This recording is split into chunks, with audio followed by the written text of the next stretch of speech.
Hello नमस्कार साथियों, स्वागत है आप लोग सभी को YouTube channel bright future live में। तो साथियों, आज की क्लास में हम लोग देखने वाले हैं विगत वर्षों में पूछे गए महत्वपूर्ण प्रश्नों का संकलन। जिसका मतलब ये होता है कि जो क्वेश्चन एग्जाम में पूछा गया है वो सारे क्वेश्चन को कलेक्ट किया गया है, वही क्वेश्चन को देखने वाले हैं। तो यह बुक जो है सो रोजगार पब्लिकेशन का है, अंकित भाटी सर का। यह बुक से हमको यह पता चलता है कि RRB NTPC, RRB LP technician, RRB group D में किस टाइप से क्वेश्चन पूछा गया है और आगे किस टाइप से क्वेश्चन पूछा जाएगा। और अभी जो फिलहाल अभी आरआरबी एनटीपीसी का एग्ज़ाम चल रहा है उनमें से क्वेश्चन रिपीट हो रही है। तो चलिए बात करते हैं एग्ज़ाम में क्वेश्चन कौन सा रिपीट होती है। तो जो क्वेश्चन पूछा गया है, जैसे कि ये क्वेश्चन पूछा गया है कि मधुमक्खी के द्वारा काटे जाने पर इनमें से इससे बचने के लिए कौन सी क्या चीज़ का उपयोग किया जाता है। तो आप देखना चाहते हैं कि क्वेश्चन किस टाइप से पूछा जाता है। तो यदि जैसे कि 4 ऑप्शन है, तो 4 ऑप्शन है, ये क्वेश्चन तो पूछ लिया था। तो बैंकिंग सोडा, तो बैंकिंग सोडा यानी कि जब कोई भी व्यक्ति को मधुमक्खी काटता है तो उसके दर्द से राहत देने के लिए बैंकिंग सोडा का यूज किया जाता है। तो आगे क्वेश्चन पूछ सकता है बैंकिंग सोडा, ठीक है, जैसे कि यहाँ वॉशिंग सोडा है, साधारण नमक है, एसिटिक अम्ल है। तो ये सारे ऑप्शन से एग्जाम में क्वेश्चन बनता है और इसी को कहते हैं कि एग्जाम में बार बार क्वेश्चन रिपीट होती है। तो इसी के कारण रिपीट होती है क्योंकि इसका ऑप्शन से क्वेश्चन बनता है। अब हम बात करते हैं बैंकिंग सोडा। तो यहाँ पूछ लिया जाएगा कि अभी पहले पूछा गया था कि बैंकिंग सोडा उसका राहत के लिए प्रयोग किया जाता है। अब पूछ सकता है कि बैंकिंग सोडा क्या है, बैंकिंग सोडा का सूत्र क्या होती है। तो इस टाइप से क्वेश्चन एग्जाम में रिपीट होती है। तो बैंकिंग सोडा जो है एक प्रकार की कार्बनिक यौगिक है और इसका रासायनिक नाम पूछेगा तो सोडियम बाइकार्बोनेट है, जिसका फॉर्मूला है NaHCO3। तो इस प्रकार से एग्जाम में क्वेश्चन पूछा जाता है। अब क्वेश्चन ये उठता है कि बैंकिंग सोडा का उपयोग नाम जो होती है वह क्या होती है। तो सोडियम हाइड्रोजन कार्बोनेट होती है। अब क्वेश्चन ये भी पूछ सकता है कि बैंकिंग सोडा का जो पीएच मान जो होती है वह लगभग कितना होती है। तो 8.3 होती है। अब अगला क्वेश्चन है, यहाँ पे देख सकते हैं एक नवजात बालिका की कोशिकाओं में गुणसूत्र का कौन सा संयोजन होता है। तो हम जानते हैं कि गुणसूत्र की संख्या जो होती है सो कितना होती है, 46 गुणसूत्र होती है। यदि जोड़े में पूछेगा तो 23 जोड़ी गुणसूत्र होती है। अब बात करते हैं 44 गुणसूत्र जो होती है वो कौन सी होती है। तो X और X होती है। ये दोनों में होता है, मेल और फीमेल दोनों में होता है। और एक जोड़ा जो होती है, जैसे कि पूछेगा कि मेल में कितना गुणसूत्र होता है, तो फीमेल में कितना गुणसूत्र होता है। तो टोटल गुणसूत्र की संख्या जो होती है सो 46 होती है। मेल में जो एक गुणसूत्र की जोड़ा जो होती है सो X और Y होता है और फीमेल में जो होती है वह क्या होती है, तो उसका जो होती है सो XX होती है। तो ये दोनों मिलकर क्या करती है, तो ये दोनों मिलकर जैसे कि पता चलता है जैसे कि लड़की का निर्माण कब होता है और लड़का का निर्माण, यानी कि लड़का पैदा कब होता है और लड़की पैदा कब होती है। तो जब मेल और फीमेल आपस में संभोग करती है, तो जब मेल के द्वारा गुणसूत्र की संख्या X जाता है और फीमेल के द्वारा गुणसूत्र की संख्या X जाता है, तो बच्चे का गुणसूत्र जो बनता है सो X और X बनता है। ठीक है, जब X और X बनता है तब निर्माण होती, तब क्या पैदा होती है, तब बच्चा जो पैदा होती है वह लड़की होती है। अब हम लोग समझते हैं अगला क्वेश्चन की ओर। अगला क्वेश्चन से समझने से पहले इसका थोड़ा और डिटेल समझ लेते हैं कि यदि मेल के गुणसूत्र Y जाता है और फीमेल के गुणसूत्र X जाता है, तो दोनों गुणसूत्र मिलकर क्या बनता है, X और Y बनता है। तो X और Y का निर्माण होता है तब लड़का पैदा होता है।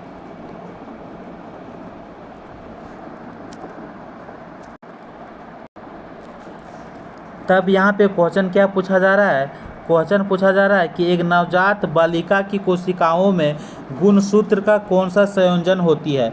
तो एक नवजात बालिका में यानी कि गुणसूत्र जो होगा तो उसके पास क्या होगा, 44 गुणसूत्र यानी कि 22 जोड़ी होगा। और एक गुणसूत्र कौन सा आएगा, वो X और X आएगा, यानी कि एक जोड़ा A आएगा। तो एक जोड़ा A आ जाएगा तो कितना होगा, एक जोड़ा ये, तो जोड़ा में पूछेगा तो 22 और एक जोड़ा कितना हो गया, 23 जोड़ा हो गया। और यदि गुणसूत्र में पूछेगा तो यहाँ पे 2 गुणसूत्र है, तो यहाँ पे हो जाएगा 44 और 2 46, यानी कि 46 गुणसूत्र हो जाएगा। तो बालिका के बारे में दर्शाया बोल रहा है, तो 44 गुणसूत्र होगा और 2 गुणसूत्रों से x और x होगा। अब हम लोग बात करते हैं कि x गुणसूत्र में लगभग कितना जीन होती है। तो x गुणसूत्र में जो x गुणसूत्र में जो जीन की संख्या जो होती है वह कितना होती है, तो 900 जीन होती है। तथा y गुणसूत्र में जीन की संख्या कितना होती है, तो 55 होती है।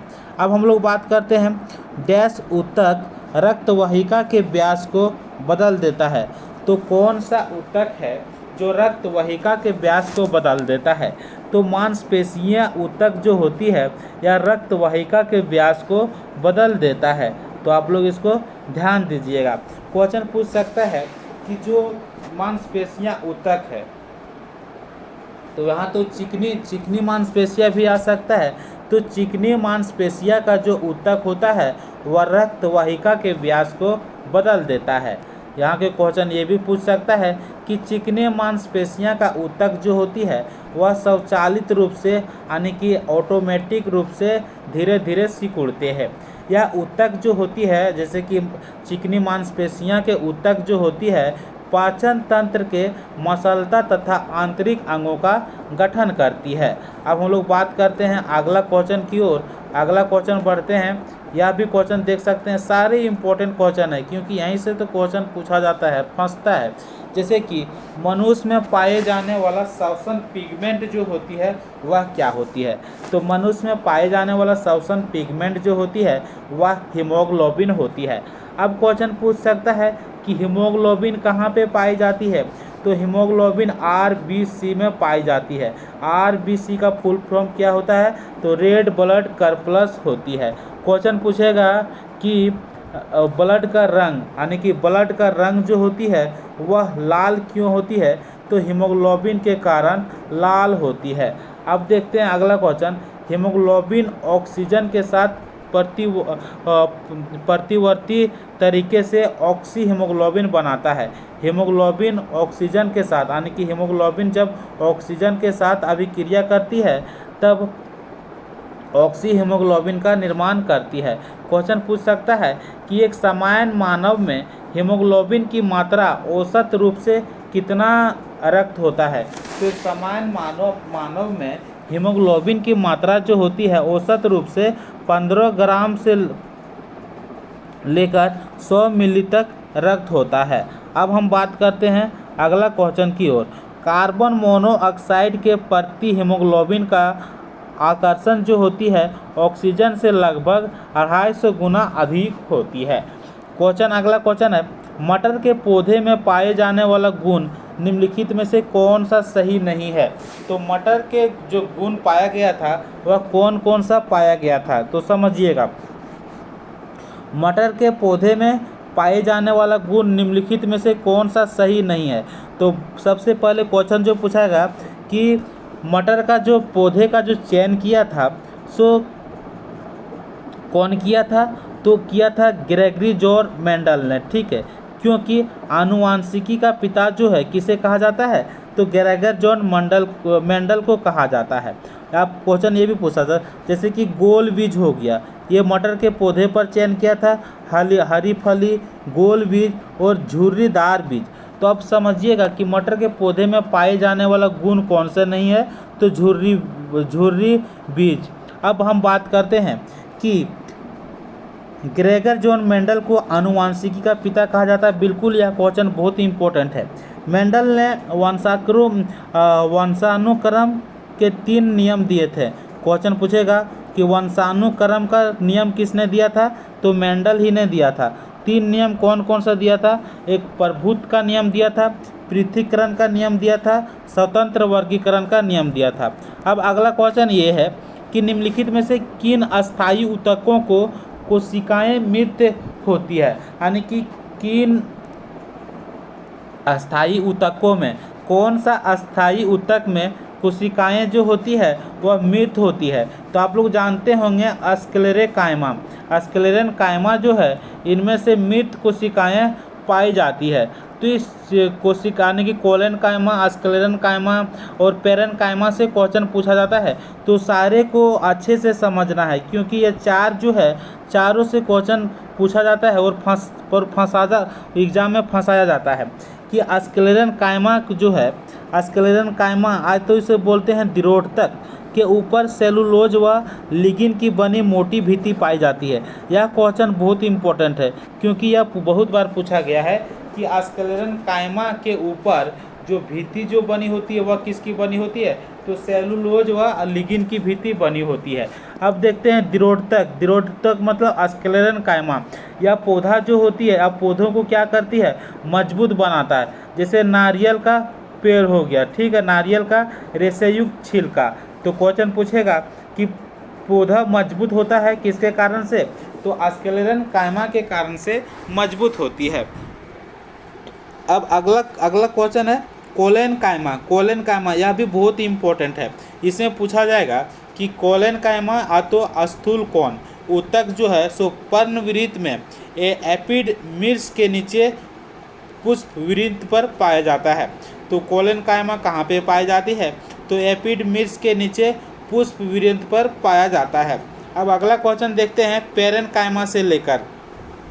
पेरेनकाइमा क्या है, तो पेरेनकाइमा तो बोल सकते हैं मृदुतक, ये कहाँ पाई जाती है, तो जड़ एवं पत्तियों के बाहरी आवरण यानी कि पेरेनकाइमा जो होती है सो जड़ एवं पत्तियों के बाहरी आवरण पर तथा कार्टेक्स मज्जा पेरिसाइकिल पत्तियों जैसे फलों के गूदे आदि में पेरेनकाइमा पाई जाती है। तो ये सारे क्वेश्चन जो है इम्पोर्टेंट क्वेश्चन है। अब हम लोग बात करते हैं 7 नंबर क्वेश्चन पर। विरसन डैश में उदर गुहा के बाहर स्थित होती है। तो विरसन किस में उपस्थित होती है, यानी कि विरसन जो होती है डैश में उदर गुहा के बाहर स्थित होता है। तो वह आप जानते होंगे कि अंडकोश की थैली जो होती है, अंडकोश की थैली में उदर गुहा के बाहर स्थित होते हैं। अब बात करते हैं इस ऑप्शन से लेकर मूत्राशय, ठीक है। मूत्राशय जो होती है ये पतली दीवार वाला नाशपाती के आकार की सफ़ेद पारदर्शी थैली होता है जो श्रेणी गुहा में स्थित है। अंडाशय बात करेंगे तो अंडाशय जो होती है इसमें एस्ट्रोजन और तथा प्रोजेस्टेरोन हार्मोन निकलते हैं। इसका मुख्य कार्य जो होती है मासिक धर्म का नियमन करना। तो क्वेश्चन जो पूछा जाता है, क्या पूछा जाता है कि अंडाशय से कौन सा हार्मोन निकलती है, तो अंडाशय से जो निकलती है वह एस्ट्रोजन और प्रोजेस्टेरोन हार्मोन निकलते हैं। और इसका कार्य क्या होती है, तो इसका कार्य होती है कि मासिक धर्म को नियमन करना। और विरिसन, अब बात करते हैं विरिसन के लेकर, इसमें एंड्रोजन हार्मोन होती है, ठीक है। इसमें ये अंडाशय जो होती है वह किसके लिए हो गया, यानी कि फीमेल के लिए, ठीक है। जो मासिक धर्म को निमंत्रित करता है कौन सा हार्मोन करता है, तो एस्ट्रोजन तथा प्रोजेस्टेरोन करता है। अब बात करते हैं नर के लिए, मेल के लिए, तो इसमें एंड्रोजन हार्मोन होता है। इसका मुख्य कार्य होता है शुक्राणु निर्माण, यानी कि शुक्राणु निर्माण और प्रजनन परिपक्वता का। तो ये विरसन के बारे में आप समझ चुके हैं। अब हम लोग बात करते हैं अगला क्वेश्चन की ओर। वनस्पति भागों या बीज के बजाय कोशिकाओं के माध्यम से नए पौधा को जब उगाते हैं तो उसे क्या कहते हैं, तो उसे टिश्यू कल्चर कहते हैं। तो ऑप्शन नंबर ये इसका सही आंसर हो जाएगा। अब हम लोग बात करते हैं कि टिश्यू कल्चर के माध्यम से पौधों की क्लोनिंग की जाती है। इस तकनीकी के द्वारा एकल कोशिकाओं एवं ऊतकों से संपूर्ण पौधा तैयार की जाती है। अब अगला क्वेश्चन है, निम्न में से कौन सा जानवर अपना लिंग बदल सकता है, तो जो स्नेल जो होती है ना, स्नेल जानवर वो अपना लिंग बदल सकता है। अब देखते हैं जैसे बोलते हैं घोंघा, तो घोंघा और स्नेल जो है सो क्या है, द्विलिंगी है। क्या है, द्विलिंगी जीव है। इसमें नर तथा मादा दोनों के गुण पाए जाते हैं। घोंघा जो होती है वह किसके अंतर्गत आती है, तो मोलस्का संघ के गैस्ट्रोपोडा वर्ग का सदस्य होती है। घोंघा जो होती है ठंडे खून वाला अकशेरुकी जीव है। तो घोंघा के जो ब्लड होती है वह ठंडा होती है, और यह कैसा जीव है, तो यह अकशेरुकी जीव है। अब हम लोग बात करते हैं अगला क्वेश्चन, पौधों का सार्वभौमिक प्राकृतिक ऑक्सीजन जो है वह क्या है। तो हम लोग बात करते हैं पौधों का सार्वभौमिक प्राकृतिक ऑक्सीजन जो है वह है IAA। तो ऑप्शन नंबर डी इसका सही आंसर हो जाती है। अब IAA का पूर्ण रूप देख लेते हैं। आई मतलब होता है इंडोल। अब देखते हैं इंडोल 3। तो इंडोल जैसे कि IAA का पूर्ण रूप इंडोल 3 एसिटिक अम्ल है। इसका रासायनिक सूत्र जो है इंडोल 3 एसिटिक अम्ल का C10H9NO2 होती है। ऑक्सीजन जो है सो एक पौधे का एक हार्मोन है जो रासायनिक रूप से जैसे कि जैविक रूप से इसे वृद्धि होने में सपोर्ट करता है। ऑक्सीजन जो होती है इसे क्या करती है, पौधे की लंबाई को बढ़ाने में सहायता करती है। मानव प्रजनन प्रणाली का कौन सा हिस्सा मानव प्रजनन प्रणाली का कौन सा हिस्सा माँ के रक्त से भ्रूण को पोषण प्राप्त करने में मदद होता है, तो गर्भनाल। हम लोग सभी जानते हैं कौन सा, गर्भनाल। अब हम लोग बढ़ते हैं अगला क्वेश्चन की ओर। अगला क्वेश्चन है गर्भनाल जो है महिला शरीर में एकमात्र अंग है जो गर्भावस्था के बाद अलग हो जाता है। यानी कि गर्भनाल जो है महिला शरीर में एक मात्र अंग है जो गर्भावस्था में के बाद वह अलग हो जाती है। गर्भनाल आतो प्लेसेंटा माँ के घायल होने पर भी स्टेम कोशिकाओं को भ्रूण में भेजने में मदद करता है। जैसे कि प्लेसेंटा जो है गर्भनाल या प्लेसेंटा माँ के घायल होने पर भी स्टेम कोशिकाओं को जो उसके पेट में जो बच्चा पलता है उसको भ्रूण में यानी कि भ्रूण में भेजने की मदद करती है। अब हम लोग बात करते हैं अगला क्वेश्चन की ओर।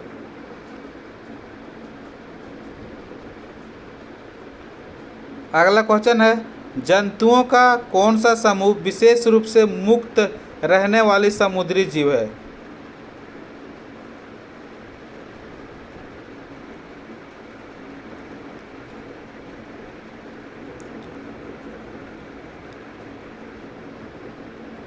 तो इकाइनोडर्मिटा जो है मुक्त रहने वाला समुद्री जीव है। अब हम लोग बात करते हैं इकाइनोडर्मिटा के बारे में। तो इकाइनोडर्मिटा तो बोलते हैं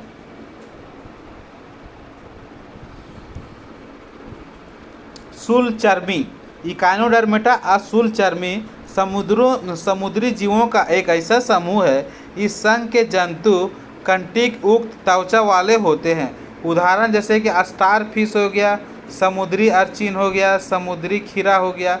अब बात करते हैं प्रजातियों की व्यक्तिगत संख्या को बनाए रखने और उनके विलोपन को रोकने के लिए निम्नलिखित में से कौन सी आवश्यक है, तो प्रजनन आवश्यक है। ठीक है, प्रजनन आवश्यक है, प्रजनन होते रहेगा तो उसको संख्या जो से बने रहेगा।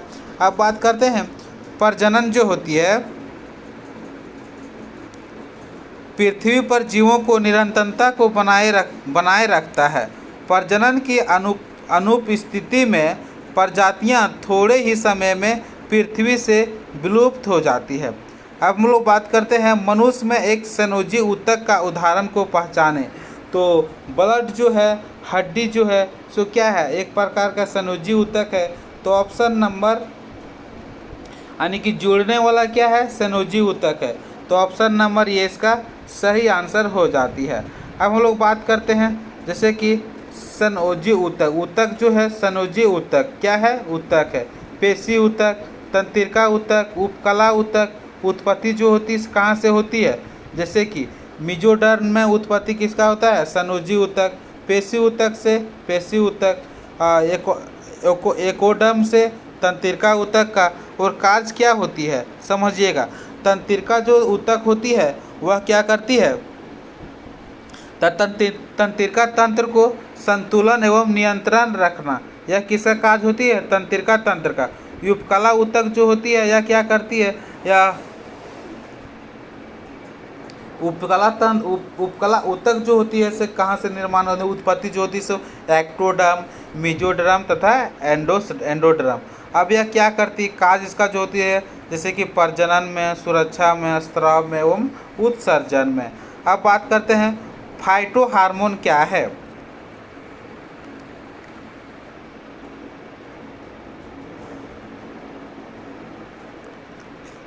तो फाइटो हार्मोन क्या है, तो प्रकाश संश्लेषण के लिए इस्तेमाल किए जाने वाला पदार्थ है। यानी कि फाइटो हार्मोन जो है सो प्रकाश संश्लेषण के लिए इस्तेमाल किए जाने वाला एक पदार्थ है। अब हम लोग बढ़ते हैं अगला क्वेश्चन की ओर। अगला क्वेश्चन देखते हैं। अगला क्वेश्चन ये है कि पादप हार्मोन जो पौधों को विकास को विनियमित करता है उन हार्मोन को फाइटो हार्मोन भी कहा जाता है। यानी कि वैसा पादप हार्मोन जो पौधे के विकास को विनियमित करता है उस हार्मोन को फाइटो हार्मोन भी कहा जाता है। फाइटो हार्मोन के उदाहरण क्या होती है, जैसे कि जिबरेलिन है, ऑक्सिन है, एथिलीन है, एस्बिकिक एसिड है, साइटोकाइनिन है। तो सारे यानी कि जो विनियमित करती है, ठीक है, जितना भी जैसे कि होती है पौधे को कौन कौन सा हार्मोन की ज़रूरत होती है, तो पौधे के हार्मोन को जो हार्मोन की ज़रूरत होती है उसे को हम लोग फाइटो हार्मोन कहते हैं। आनुवांशिक सामग्री के वाहक है। तो हम लोग जानते हैं कि आनुवंशिकी जो होती है वह आनुवांशिक सामग्री का वाहक कौन करता है, तो आनुवांशिकी को वहन जो करती है वह जीन करती है। तो ऑप्शन नंबर डी इसका सही आंसर हो जाएगा। क्वेश्चन पूछता है कि जीन की खोज किसने किया था, और जीन जो है सो क्या है, तो जीन जो है सो हम लोग जानते हैं कि आनुवांशिकता की इकाई है, इसलिए आनुवांशिकता को यानी कि वहन करता है। जीन जो होती है किससे बनी होती है, तो डीएनए से बनी होती है। जीन किससे बनी होती है, डीएनए से बनी होती है। डीएनए का फुल फॉर्म होती है डीऑक्सीराइबोन्यूक्लिक अम्ल। अब हम लोग बात करते हैं जीन शब्द का खोज किसने किया था, तो जीन शब्द किसने दिया था, तो जोहानसन ने दिया था। डीएनए का खोज किसने किया था, तो वाटसन एवं क्रिक ने डीएनए का खोज किया था। अब हम लोग बढ़ते हैं अगला क्वेश्चन की ओर। अगला क्वेश्चन है एक फूल के प्रजनन का भाग कौन सी होती है, तो एक फूल का प्रजनन का भाग जो होती है सो पुकेंसर और कार्पलस होती है, जो कि ऑप्शन नंबर सी में देखने को मिल रहा है। अब बात करते हैं अगला क्वेश्चन कि एक फूल में पुकेंसर जैसे कि नर वाला फूल भाग, यानी कि पुकेंसर किसे कहते हैं, तो फूल का जो नर भाग होता है फूल भाग, और स्त्री केसर जो होती है वह मादा का फूल भाग यानी कि मादा फूल भाग, यह दोनों होती है। पौधे के प्रजनन में सहायक अंग जो होती है पंखुड़ियाँ होती है, बायदोल और अमृत ग्रंथि होती है। अब हम लोग बात करते हैं अगला क्वेश्चन की ओर। डैश में प्रचुर मात्रा में सफ़ेद फाइबर पाए जाते हैं, तो सफ़ेद फाइबर में स्नायु पाए जाते हैं प्रचुर मात्रा में, तो स्नायु के साथ इसका सही आंसर हो जाएगा। अब हम लोग बढ़ते हैं अगला क्वेश्चन की ओर। यह क्वेश्चन बहुत इम्पोर्टेंट है। टेंडन से लेकर टेंडन हो गया। टेंडन क्या करती है, मांसपेशी और हड्डी को जोड़ता है। तो जब मांसपेशी और हड्डी का जब जुड़ाव होता है तब इस प्रक्रिया को टेंडन कहते हैं। तंतु सफ़ेद कोलेजन से बने होते हैं, ठीक है। वो क्वेश्चन पूछा जाएगा कि तंतु सफ़ेद जो है किससे बना होता है, तो कोलेजन से बना होता है।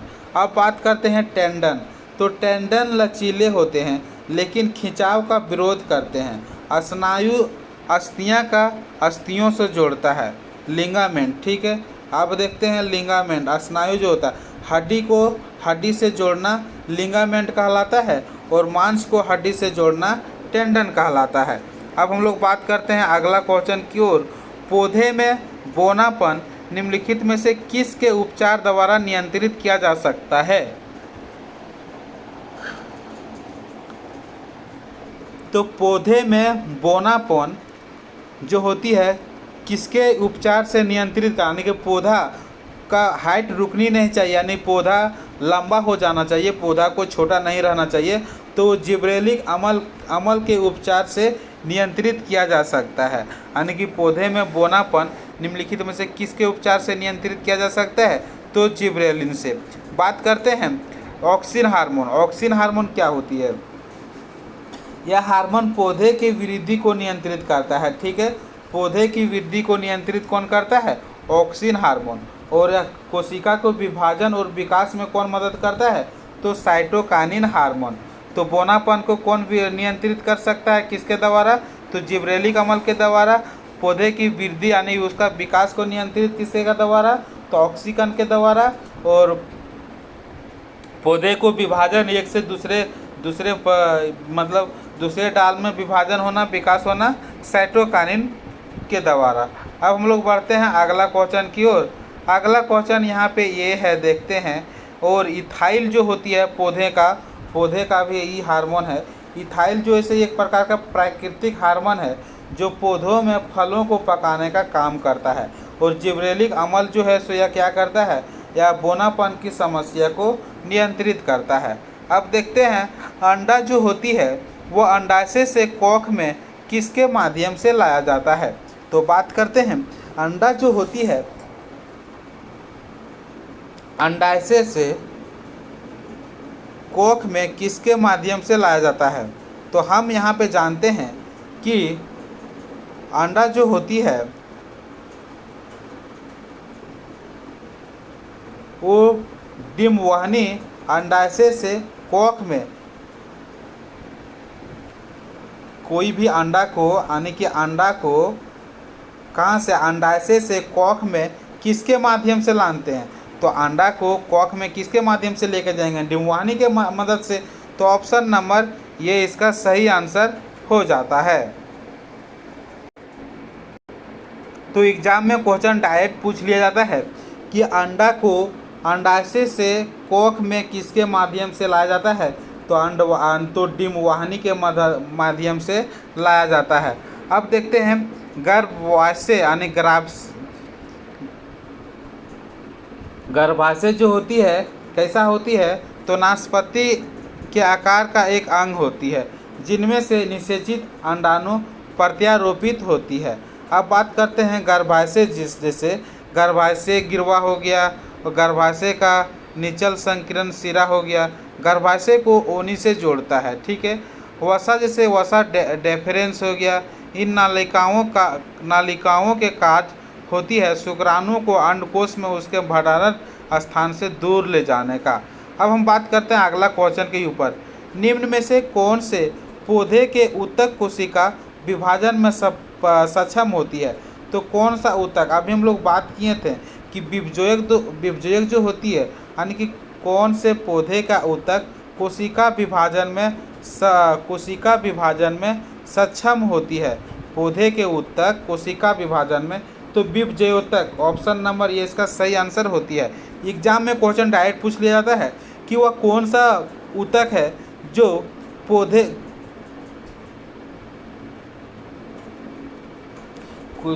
पौधे के ऊतक कोशिका विभाजन में सक्षम होती है, तो वह बीजोयक होती है। अब हम लोग बात करते हैं अगला क्वेश्चन की ओर। जाइलम बहुत इंपॉर्टेंट है। यह क्या करती है? जो पेड़ में जो पानी चढ़ती है जड़ से पत्तियों तक, पेड़ के पत्तियों तक, वो किसके द्वारा पहुंचता है? तो जाइलम के माध्यम से पहुंचता है। अब हम लोग बात करते हैं पैरेन्काइमा। तो पैरेन्काइमा क्या करती है? जैसे कि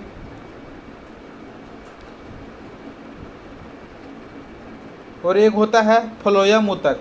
फ्लोएम ऊतक जो होती है वह क्या करती है? तो वह जैसे कि पौधा जो भोजन बनाती है तो पत्तियों की द्वारा भोजन कहाँ तक पहुँचा देता है? जड़ तक। उसे कहते हैं हम लोग फ्लोएम। अब हम लोग आगे देखते हैं पैरेन्काइमा ऊतक।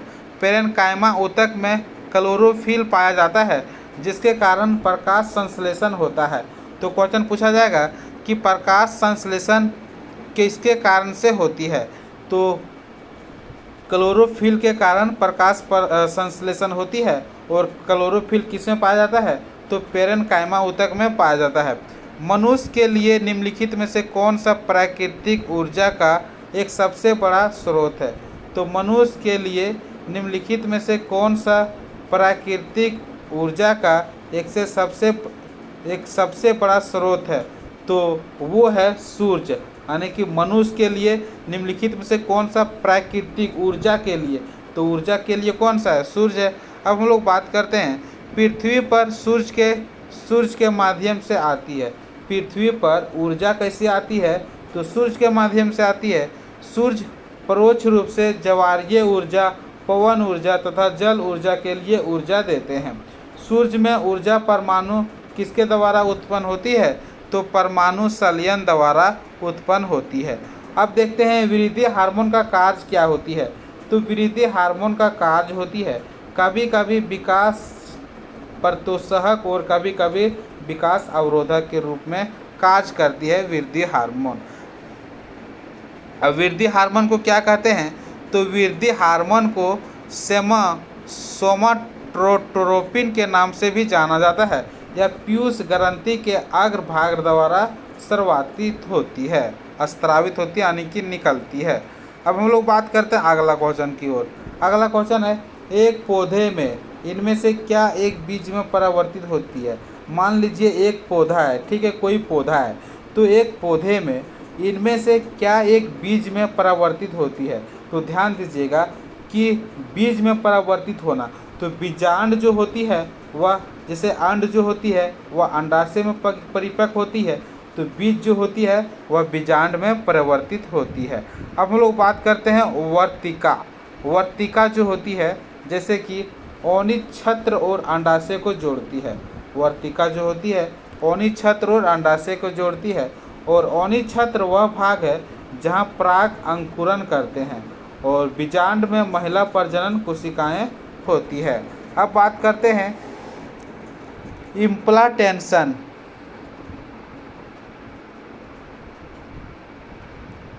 इम्प्लांटेशन के ऊपर बात करते हैं कि इम्प्लांटेशन जो है वह क्या है? तो इम्प्लांटेशन जो है एक गर्भाशय के लाइनिंग से उगमनज को जोड़ता है। तो ऑप्शन नंबर ये इसका सही आंसर हो जाता है। अब बात करते हैं निषेचित अंडा भीति में ही अंतरोपित होती है। निम्न जानवरों में से किसकी अपेक्षाकृत अधिक लंबी आंत होती है? तो यहाँ पे 4 जानवर दिया गया है जिसके अपेक्षा सबसे अधिक लंबी आंत होती है, तो वह खरगोश का होती है, जो कि ऑप्शन नंबर डी में दिया गया है। अब देखते हैं खरगोश के बारे में थोड़ा बात करते हैं।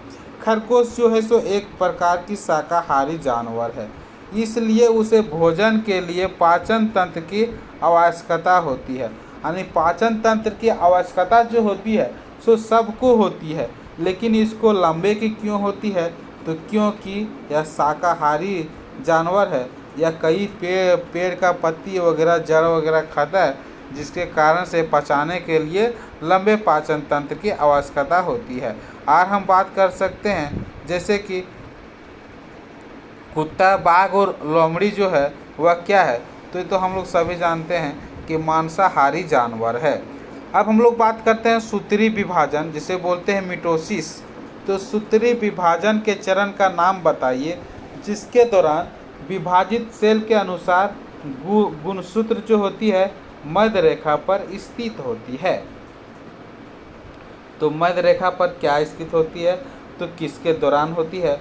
तो क्वेश्चन किस टाइप से पूछा जाता है कि सूत्री विभाजन के चरण का नाम बताइए, ठीक है, जो मिटोसिस के है उस चरण का नाम बताइए जिसके दौरान विभाजित सेल के गुणसूत्र जो होती है सो मध्य रेखा पर स्थित होती है, तो वह होती है मेटाफेज में। तो ऑप्शन यानी कि मेटाफेज चरण में, तो ऑप्शन नंबर ये इसका सही आंसर हो जाएगी। अब हम लोग बात करते हैं कितना चरण, जैसे कि प्रोफेज, मेटाफेज चरण, प्रोफेज चरण, एनाफेज चरण। तो प्रोफेज चरण जो है वह कौन सी चरण है? तो वह चरण जहां गुणसूत्र मोटे और संघनित होकर दिखाई देने लगते हैं, तो उसे हम लोग प्रोफेज चरण कहते हैं। तो जहाँ पर गुणसूत्र मोटा हो जाती है और संगठित होकर दिखाई देने लगता है तो वह चरण को बोलते हैं प्रोफेज, यानी प्रोफेज में गुणसूत्र मोटे और संगठित हो जाता है। एनाफेज क्या है? इस अवस्था में प्रजनन के दौरान तंतु अलग हो जाता है। ये एनाफेज स्थिति में क्या होता है, प्रजनन के दौरान तंतु जो होती है वह अलग हो जाती है। ठीक इसी प्रकार से हम लोग बात करते हैं टेलोफेज। टेलोफेज क्या है? तो टेलोफेज एक ऐसी अवस्था है जिनमें से यूकेरियोट कोशिकाओं में दोनों समसूत्री विभाजन एवं अर्धसूत्री विभाजन का अंतिम चरण होता है। तो समसूत्री विभाजन यानी कि यूकेरियोट कोशिकाओं में समसूत्री विभाजन एवं अर्धसूत्री विभाजन का अंतिम चरण जो होती है कहाँ पे होती है? तो टेलोफेज में होती है। तो क्वेश्चन पूछेगा कि समसूत्री विभाजन एवं अर्धसूत्री विभाजन का अंतिम चरण जो होती है कौन सा है? तो टेलोफेज है। अब हम लोग बात करते हैं अगला क्वेश्चन के ऊपर। हाइड्रा प्रजनन करता है, तो हाइड्रा में जो प्रजनन जो होती है वह किसके द्वारा होती है? मुकुलन द्वारा, बहुविखंडन द्वारा। तो हम लोग सभी जानते हैं कि हाइड्रा में जो प्रजनन जो होती है सो मुकुलन द्वारा होती है, क्योंकि हाइड्रा जो होती है वह संघ सिलिटेंट्रा का जीव होती है। अब हम लोग बात करते हैं हाइड्रा जो होती है वह लैंगिक तथा अलैंगिक दोनों रूप में प्रजनन कर सकता है।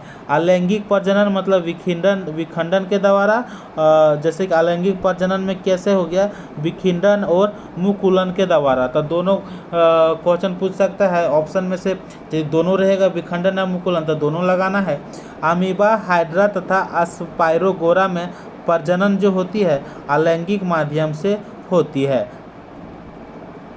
अब हम लोग बात करते हैं, जैसे क्वेश्चन पूछेगा कि अमीबा और हाइड्रा और स्पाइरो में प्रजनन जो होती है किस माध्यम द्वारा होती है?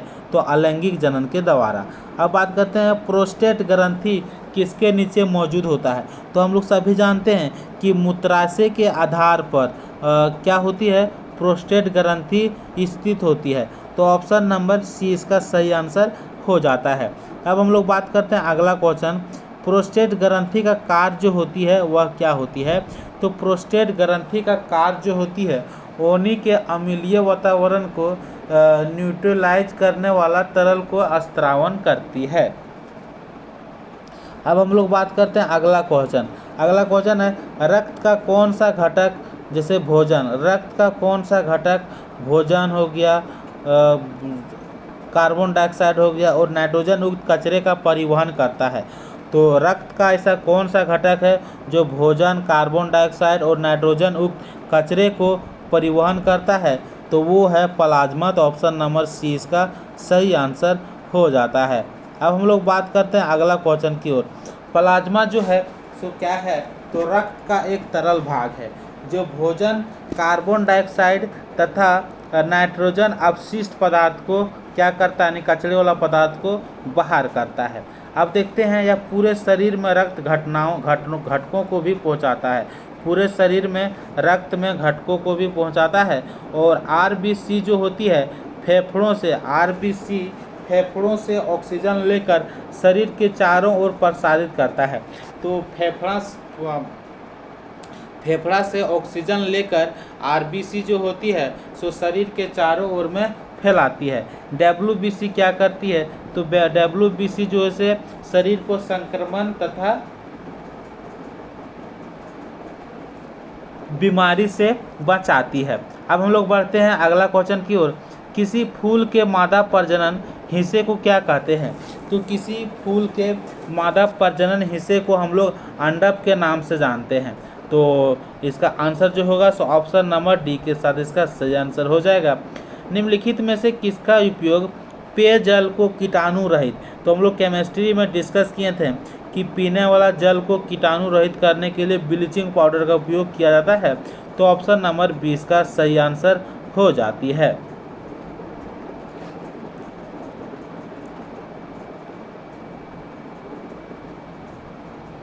अब देखते हैं अगला क्वेश्चन है वॉशिंग सोडा का उपयोग किसके लिए किया जाता है? तो कपड़े धोने के लिए वॉशिंग सोडा का उपयोग किया जाता है।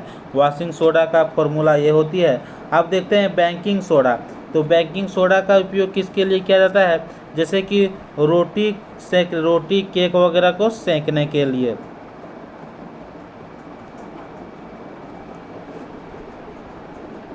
अब यदि हम बात करते हैं तो क्या बात करते हैं, चलिए देखते हैं इनमें से कौन सा एक स्वैच्छिक कार्यवाही नहीं है। तो यानी कि स्वैच्छिक कार्यवाही नहीं है, जैसे कि वो अपने आप उसको हम कुछ नहीं कर सकते। जैसे कि मुट्ठी को बंद करना हम कर सकते हैं, दिल की धड़कन यही नहीं है, यानी कि ये स्वैच्छिक कार्यवाही नहीं है। तो ऑप्शन नंबर 20 का सही आंसर हो जाएगी, जो हम नहीं कर सकते हैं। कुर्सी को चलाना हम कर सकते हैं, वस्तु को लाना हम कर सकते हैं। स्वैच्छिक क्रियाएं, जिसकी कुर्सी हिलाना, कूदना तथा वस्तु उठाना स्वैच्छिक क्रियाएं हैं, क्योंकि इन क्रियाओं को करते समय हमारे मस्तिष्क पर पूर्ण नियंत्रण होती है। तो स्वैच्छिक क्रियाएं जैसे कि बोलते हैं कुछ भी हम काम करते हैं तो मस्तिष्क का नियंत्रण होती है, लेकिन दिल का धड़कन जो होती है वह अपना आप चलते रहती है। इसको हम लोग यानी कि ये कभी भी अपना धड़कते रहती है, या खुद अपना कम ज़्यादा अपने अनुसार ये होता है। अनैच्छिक क्रियाएं वे क्रियाएं होती है जिन पर हमारे मस्तिष्क का बिल्कुल भी नियंत्रण नहीं होता है, उसे हम लोग कहते हैं अनैच्छिक क्रियाएं। जैसे कि श्वसन हो गया, पाचन हो गया, हृदय की गति हो गया, ये सब क्या हो गया, अनैच्छिक क्रियाएं। और स्वैच्छिक क्रियाएं क्या हो गया, जिनको हम कर सकते हैं, जिनको हम कंट्रोल कर सकते हैं। अगला क्वेश्चन है, कवक की कोशिका भित्ति किससे से बनी होती है। तो कवक की कोशिका भित्ति जो होती है वह किससे बनी होती है, तो काइटिन से बनी होती है। अब हम लोग बात करते हैं अगला क्वेश्चन कि कवक में भोज्य पदार्थ का संचय जो होती है सो किसके रूप में होती है, तो ग्लाइकोजन के रूप में होती है। कवकों में विखंडन के द्वारा अलैंगिक जनन होती है। क्वेश्चन पूछेगा कि कवकों में किस प्रकार की जनन होती है, तो अलैंगिक जनन होती है विखंडन के द्वारा। कवक का शरीर जो होती है वह हाइपी नामक लंबी धागे नुमा संरचना का बना होता है। मार्केला तथा एगेरिक्स नामक कवकों का उपयोग सब्जी के रूप में होती है। अब देखते हैं अगला क्वेश्चन, पेनिसिलियस रॉकफर्टी जो है यानी कि पेनिसिलियस रॉकफर्टी कवक का उपयोग किसके लिए किया जाता है, तो पनीर बनाने में किया जाता है। अगला क्वेश्चन देखते हैं, युग्मक संलयन को किसके रूप में परिभाषित किया जाता है, तो युग्मक संलयन को किसके रूप में परिभाषित किया जाता है, तो अंडे के साथ शुक्राणुओं में से एक के साथ संलयन किया जाता है। तो ऑप्शन नंबर 20 का सही आंसर हो जाती है। जैसे बोलते हैं अंडे के साथ शुक्राणुओं में से एक का संलयन जो होती है कि संलयन के रूप में किया जाता है। अब हम लोग बात करते हैं कि उगमक संलयन नर एवं मादा उगकों तथा शुक्राणु और अंडे के बीच होता है। हम लोग सभी जानते हैं कि युग्मक संलयन जो होता है सो नर एवं मादा तथा शुक्राणु एवं अंडों के बीच होती है। युग्मक संलयन जो होती है शरीर के अंदर और तथा बाहर दोनों जगह हो सकता है। युग्मक संलयन जो होती है शरीर के अंदर तथा बाहर दोनों जगह हो सकती है। निम्नलिखित जानवरों में से कौन सा सरीसृप वर्ग से संबंधित नहीं है, तो सरीसृप वर्ग से कौन सा संबंधित नहीं है, तो ध्यान दीजिएगा, कछुआ कैसे चलती है रेंग रेंग के, सांप कैसे चलती है रेंग रेंग के, मगरमच्छ कैसे चलती है रेंग रेंग के, तो अब सब क्या हो गया, सरीसृप हो गया। मेढक जो ऐसे सरीसृप नहीं होगा। अब हम लोग बात करते हैं अगला क्वेश्चन की ओर, देखते हैं अगला क्वेश्चन क्या है। मेढक जो है सो कौन सा वर्ग का है, तो ये उभयचर वर्ग का जीव है। उभयचर जो होती है वर्ग जीव के जल तथा थल दोनों पर रहते हैं। अब हम लोग बात करते हैं अगला क्वेश्चन कि उभयचर जो है वर्ग के प्रमुख जीव जैसे कि सैलामेंडर, एम्फीमा और मेढक आदि।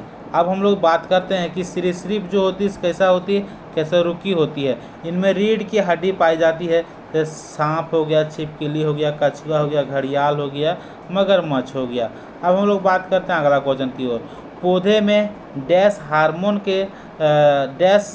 के संचार के कारण वे प्रकाश की ओर झुक जाते हैं। तो पौधे में ऐसा कौन सी हार्मोन होती है जिसके संचार के कारण से प्रकाश की ओर झुक जाती है, तो ऑक्सीजन हार्मोन के संचार के कारण पौधे प्रकाश की ओर झुक जाती है। अब हम लोग बात करते हैं प्रकाश संश्लेषण के दौरान बने उत्पाद कौन सी होती है। तो जब पेड़ पौधा जब प्रकाश संश्लेषण होते हैं, यानी कि जब प्रकाश संश्लेषण होती है तो उस समय कौन सा उत्पाद बनता है। तो ग्लूकोज बनता है, जल बनता है, ऑक्सीजन बनता है। तो ऑप्शन नंबर सी इसका सही आंसर होगा। क्वेश्चन पूछा जाएगा कि प्रकाश संश्लेषण के दौरान क्या क्या उत्पाद होता है। तो ग्लूकोज, जल और ऑक्सीजन उत्पाद होते हैं। अब हम लोग देख सकते हैं यहाँ से कुछ इस प्रकार से दिया गया है कि प्रकाश संश्लेषण के लिए आवश्यक गैस जो होती है वह क्या होती है। तो कार्बन डाइऑक्साइड होती है। अब हम बात करते हैं अगला क्वेश्चन ऊपर। प्रकाश संश्लेषण के दौरान जल के विखंडन, यानी कि प्रकाश संश्लेषण जब होता है उस समय जल के विखंडन से ऑक्सीजन गैस निकलती है। तो क्वेश्चन पूछेगा जल के विखंडन से कौन सा गैस निकलता है। तो ऑक्सीजन गैस निकलता है। प्रकाश संश्लेषण में प्रकाश ऊर्जा जो होती है रासायनिक ऊर्जा में परिवर्तित हो जाती है। प्रकाश रासायनिक अभिक्रिया हरित लवक के गिरना में होती है। प्रकाश संश्लेषण में प्रोटीन संश्लेषण जो होती है नीले प्रकाश द्वारा प्रभावित होती है। अब हम लोग बात करते हैं निम्नलिखित में से किन ऊतकों में कोशिकाएं जीवित होती है लंबी और कानों पर अनियमित रूप से स्थूल होती है। यानी कि निम्नलिखित में से किन ऊतकों में कोशिकाएं जीवित होती है। तो कोलेनकाइमा ऊतकों में कोशिकाएं जो होती है वह जीवित होती है। अब बात करते हैं पेरेन्काइमा से लेकर। तो पेरेन्काइमा ऊतक की कोशिकाओं की संरचना जो होती है पतली कोशिका भित्ति व अंतर कोशिका अवकाश वाली जीवित कोशिकाएं होती है। यह जड़, तना, फूल आदि भागों में पाई जाती है। अब हम लोग बात करते हैं अगला क्वेश्चन की ओर। अगला क्वेश्चन है जैसे कि स्क्लेरेनकाइमा की कोशिका सिरों पर सुंडाकार, मृत और रेशेदार होती है। इसका मुख्य कार्य जो होती है पौधे के भागों को कठोरता देना तथा शक्ति देना। पेरेन्काइमा के कौन कौन सा भाग होते हैं। तो पेरेन्काइमा का दो भाग होते हैं। पहला होती है कोलेनकाइमा, और कोलेनकाइमा जो क्या करती है प्रकाश संश्लेषण करती है। और दूसरा होती है एरेनकाइमा जो जलीय पौधा तने तथा पत्तियों को तैरने में मदद करता है। एरेनकाइमा जो होती है ना, जैसे कि जलीय पौधा जो जल का पौधा होती है उसका तना पत्तियों को तैरने में मदद कौन करता है। तो एरेनकाइमा करती है। और कोलेनकाइमा जो होती है प्रकाश संश्लेषण करता है। क्रॉस परागण के लिए निम्नलिखित में से कौन सा परागण के कारक नहीं है। यानी क्रॉस परागण के लिए निम्नलिखित में से कौन सा परागण के कारक नहीं है। तो पौधे नहीं है। ठीक है, यानी कि क्वेश्चन किस टाइप से पूछेगा पहले ये समझिएगा कि क्रॉस परागण के लिए निम्नलिखित में से कौन सा पराग के कारक नहीं। जैसे वायु है, यानी कि वायु जैसे पराग को एक जगह से दूसरे जगह ले जा सकता है, जल के द्वारा भी जा सकता है, जानवर भी ले जा सकता है। पौधे किस टाइप से लेके जाएगा, पौधे तो एक ही जगह रहेगा ना। परागण का मुख्य प्रकार होती है जैसे कि जल हो गया, वायु हो गया, जानवर हो गया, कीड़े आदि सब हो गया। परागण जो होती है वह दो प्रकार की होती है। एक होती है स्व परागण जो अपने ऊपर डिपेंड करती है, दूसरा होती है पर परागण जो दूसरे द्वारा लेके जाता है। परागकणों के परागकोश में वर्तिकाग्र तक पहुंचने की क्रिया को परागण कहते हैं। ठीक है, समझ गए होंगे कि परागकोश में वर्तिकाग्र तक, यानी कि परागकणों को, ठीक है, परागकणों को परागकोश में वर्तिकाग्र तक पहुंचने की क्रिया को क्या कहते हैं। तो परागण कहते हैं। पंछियों द्वारा परागण की क्रिया को क्या कहते हैं।